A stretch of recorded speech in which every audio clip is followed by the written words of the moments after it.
Hi gang, welcome to another simple leveraging training video, and this one is a subject that we covered 2 years ago actually. Shows how long simple leveraging has been going and still strong. It's a subject we covered about 2 years ago when we put this whole methodology of simple leveraging and supporting linking and link building structures and everything together. And we referred to it as power tagging. And I had a couple of emails from some of our more recent members who'd said that they didn't really understand quite how we put tags together and quite what we did with them as far as our bookmarking and our whole simple leveraging methodology was concerned. So rather than just regurgitate the old 2-year-old video, because there are a couple of points that have changed since then. The central ethos hasn't, but a couple of the illustrative points had. I thought I'll redo it again for you. So what we're going to do with this particular video is we're going to show you how to take one single link submission and leverage it properly and turn it into thousands of inbound links. I'm going to show you how to take one link and convert it into 6 as we did then, but in reality it's more. How to take those 6 links and turn them into 12 links, which in reality is more. How to take those 12 and then turn them into 4,800, again much more. Is this desirable? Well, the internet is a superb medium for what I call infinite number of monkeys marketing. You see it all the time with all these WSOs that come out and all the latest product launches, how you can take, some cases you don't even have to have a website, don't even have to have a brain in most cases. You can take one click and before you know it you've made $433,000, etc. As I said, I call it infinite number of monkeys marketing, and the reason for that is that stems from a theory about 30-40 years ago. If you took an infinite number of monkeys, gave them an infinite number of typewriters, or word processors as it is nowadays, sooner or later one of them would turn up with complete works of Shakespeare. Possible? Yes. Desirable? Well, probably not. In the cases of the monkeys and the works of Shakespeare, you'd get thousands, millions probably of instances of things like to be or not to be, that is the Gazonen splat. But with regards to our purposes, it's possibly, the ideal combination is probably somewhere in the middle. So if we look at it this way, you've got your target URL here, you've got your bookmark accounts sitting underneath. It can be anything from 1 to 270, 300, 400, whatever. Within those bookmark accounts, when you make a submission, you get your link on the home page, plus your account page, plus, and it says here, random 4+ tags. Actually, it's up to 20 now. Each of those pages has its own unique RSS feed. But there is a hidden twist. Now, you've got to think back to conventionally actually why tagging arose as a medium. First of all, conventional wisdom states that you choose your tags for 2 reasons. For SEO relevance, for latent semantic indexing, associate terms, so that if somebody's looking for, let's say, link building, they might look for backlinks, they might look for SEO or SEO link building or whatever. Also, for possible additional traffic if you have your bookmarks associated with popular tags such as Twitter hashtags and things like this. That would be that if you made sure all your tags, and what people were doing then, they were taking all their tags and tying them in with all popular tags and hoping that people were searching under those tags would then possibly find your bookmark and you get additional traffic. Worked to a certain degree, not as well as most people had hoped, but it was one of the theories. What I'm saying is there's a hidden third reason for getting your tags right. And that hidden third reason is the idea of having exclusivity, and through that exclusivity you actually get better link juice and better power. And I'll explain to you that, how we go about that now. Conventional wisdom, I keep using this phrase because it describes the norm, I suppose, states the following: that the power or the juice transferred from one page to another is the total of the supposed page rank of the source page divided by the total number of all the links on the page, both internal and external. Now, that's important to think about, because up until recently, up to about 12 months ago, most people used to take it was the page rank, or some people didn't even believe that it was divided by a number of external links. Most people would say if you buy a PageRank link on a PR5 page, that's a PR5 link. Well, it's never been the case, but it's just that Google have become a bit more honest about it in the last 12 months. First of all, they admitted no, the PageRank was divided by 2 things: the total number of external links coming off a page. So if you had a PR8 was divided and you had 100 links, it was 100th of 8, which was 0.08. But there was an additional thing when PageRank and all juice was being passed from one page to another. They called it the PageRank deprecation factor, or link seepage, or leakage, and that is widely accepted to be somewhere in the region of about 0.2. So that actually the amount passed on would be the original figure times 0.8. I've actually covered that with one of our more recent newsletters. I think I covered it about a couple of weeks before Christmas. So if anybody doesn't have a copy of that and they want to get in touch, I'll arrange and I'll put that live on the forum. So a link on a supposed high PageRank PR5 page with 400 links on it, and believe me, that's very, very eminently possible. Bearing in mind that, nowadays Google count both internal and external links. Now, with a lot of sites where you have an active or a dynamic menu system, you can have 60, 70, 80 links just being made up from your menu system, especially if it's a fairly complicated one. Also, bearing in mind links are to CSS files, to images, anything that it calls from external pages, that is classed as a link. Okay, whether it's externally or internally. So as I said, 400 links, very, very eminently achievable.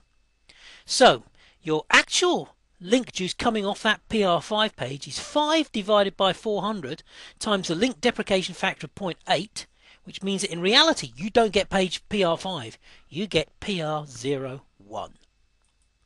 Now, as we've said, bear in mind that toolbar PageRank is not the same as actual PageRank, so it's widely believed that the minimum actual PageRank conferred is allegedly something in the region of about 0.5 and not the 0 in the toolbar. I'm talking for about low PageRank pages here.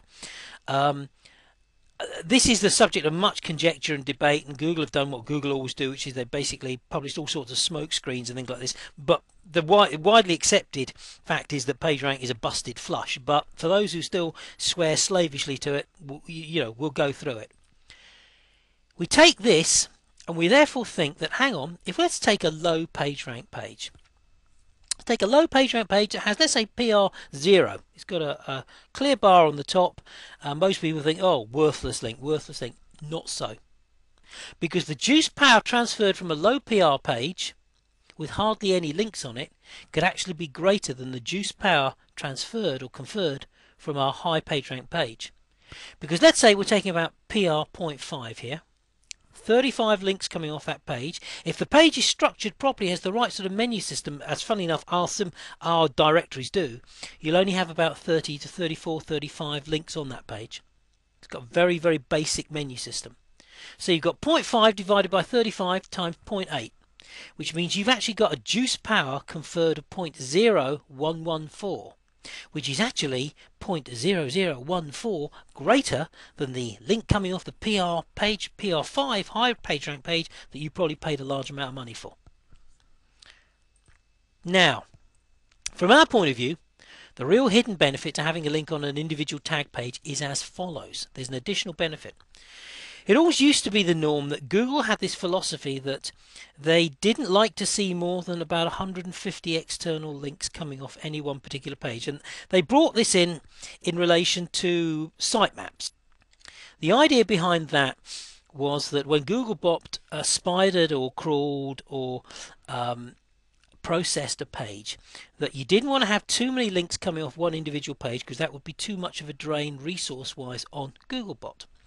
So to counter for the fact that occasionally it would run into dead-end links, dead-end bits of the page, or bad coding or whatever, Googlebot is designed to effectively time out after it's effectively processed about 150 links. So we go back to our page of the fact that most external links on a page are well down the list of code on a page, and that's something else you have to think of when somebody offers you a link on a high PageRank page. Is go and click view source and have a look and analyze the code. Find out where your link's going to be, because the chances are your link is going to be well down the bottom, so that you're well behind the internal links coming off the menu bars and all the internal structure. you could well be 50 or 60 links down, and you could, in terms of external links, and you could find yourself several hundred links down with regards to the total number of links. So you might find actually that yes, that link may work in terms of it's clocked, but the actual power and juice coming off it is pretty minimum. So a link placed on a page with very few, if any, external links is actually going, instead gong, going to transfer, I'll edit that, it's actually going to transfer much more weight as such due to the link's preeminence on the page. So those are the two benefits. If it's the two additional hidden benefits, let's say third or fourth benefits to getting the right tags. One, if you've got it on a very, very exclusive page, and what we do with some of our tags is that we develop our own convention, and we would possibly call it, tag SLS 10345 or whatever, to make damn sure that that page is hardly likely to be cross-pollinated with any other tag. It means that those tags on that, or that tag on that page, has actually a bit more power on it. Also, the other reason for that is that there's less chance of Googlebot timing out when it hits that page.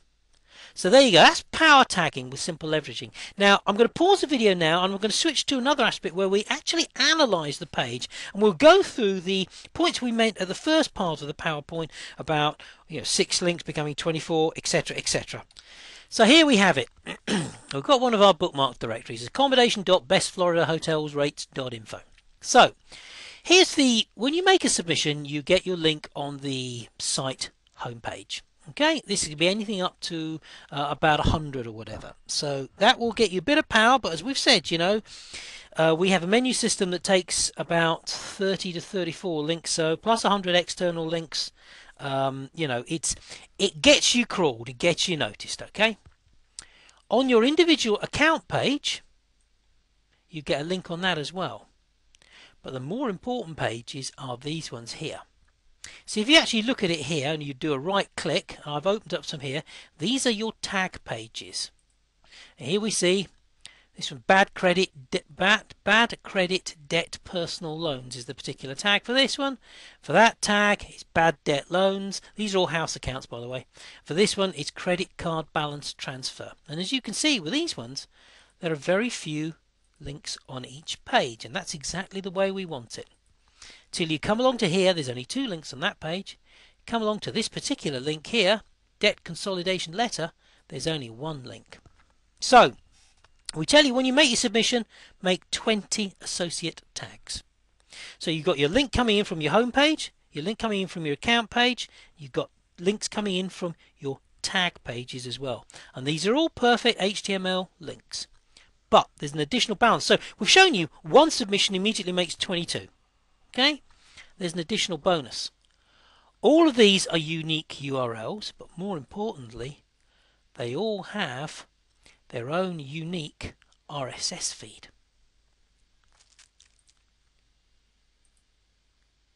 Okay, so we just see these. We'll go along to the one on the end here. You look at all these RSS feeds, the way the structure and the way the code on the directories and the software program was put together, it generates unique RSS feeds. So we've already proved with the HTML links you're getting, one submission gives you 22 links, you're now getting 44 because those 22 individual links have an additional RSS feed. So suddenly you're now getting 44. You're getting so much coverage. Now people come back to and say, yeah, okay, isn't that too much coverage? Not really, because the other thing about backlink building is discoverability. Google, as we've shown, Google, now Yahoo and Bing do not give you accurate reports on exactly how many links are out there, and there isn't a software tool out there, despite what they say, there isn't a software tool out there that will give you accurate feedback on those links. Doesn't exist. The reason is because, again, as we discussed with the newsletter before Christmas, the source data is corrupt. So the best thing you can hope for is to have as many links out there as possible and get increased discoverability, because that means that you've got 24 instances where Googlebot or Slurp or MSN bot or whatever are all chomping their way around the internet, and at each time individual bots, different bots, bearing in mind Google have got thousands, hundreds of thousands of bots, and Yahoo and MSN the same. Every time each bot gets a link to a different page, it clocks up as a separate point of entry, and that separate point of entry gives you increased discoverability, because that doesn't necessarily add to your overall link profile, but what it does do, it's a constant fresh reminder to Google that your links are out there, because they keep getting discovered, and that your links and your site must be popular, and that's why you have loads of links. So that covers power tagging, and as we proved actually with the email I talked about yesterday, the email that came a couple of days ago, where one of our subscribers had 8 tag pages. 8 SLS tag pages occupy 8 slots on page 1 in Google for one of their chosen terms. So it shows you this was a theory we expounded nearly 2 years ago, and it's still valid up until about 7 or 8 days ago. How much longer it'll be valid for, one doesn't know, because Google like to change the landscape and change the rules all the time. All you can do is keep your eyes and ears about you and adapt accordingly. But we've had 2 years out of this. I would suggest probably that we're going to get a fair bit longer out of it, but who knows. But it still works, and it still works extremely powerfully now. So, usual deal, guys. Thanks for your time. If you've got any questions about this, send them through to me directly via email, or raise a question in the forum, and we'll try and get a discussion topic raised about it, and we'll take it from there. So listen, thanks for your help. Speak to you soon. Bye bye.